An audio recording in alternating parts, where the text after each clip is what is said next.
এঁচোড় চিংড়ি রেসিপি নিয়ে হাজির হলাম। প্রথমে এঁচোড় আর আলুটাকে কেটে নিলাম। এদিকে পেঁয়াজ, টমেটো, কাঁচা লঙ্কা, আদা রসুন পেস্ট করে নিলাম। এদিকে চিংড়ি মাছে নুন মাখিয়ে রাখা রয়েছে। এদিকে এঁচোড়ে নুন হলুদ দিয়ে সিদ্ধ করে রাখা রয়েছে।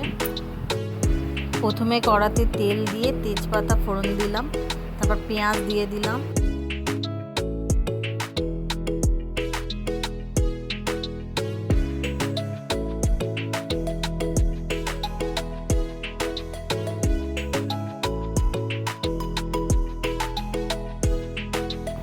এরপর টমেটো কুচি দিয়ে ভালো করে ভাজা হতে থাক।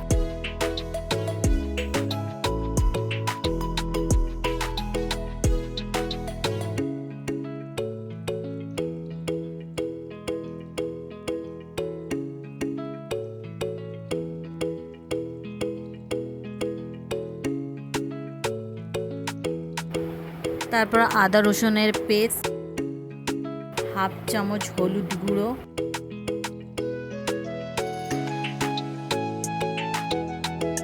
হাফ চামচ লঙ্কা গুঁড়ো,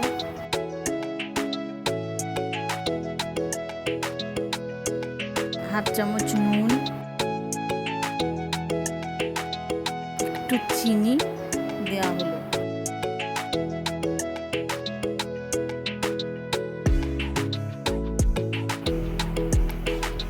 এরপর চিংড়ি মাছ দিয়ে কষতে থাকি।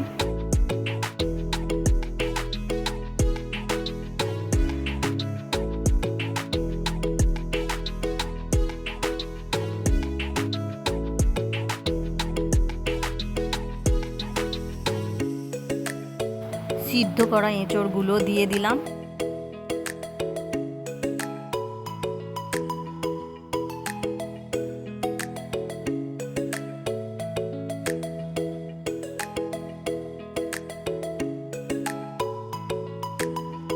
কষা হয়ে গেলে জল ঢেলে দিলাম, জল আর আলু।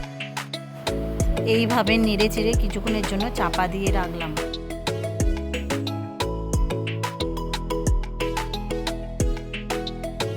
এঁচোড় চিংড়ি আমার হয়ে এসেছে প্রায় শেষের দিকে। আর গরম মশলা আর ঘি দিয়ে নামিয়ে নিলাম। এঁচোড় চিংড়ি আমার ডান।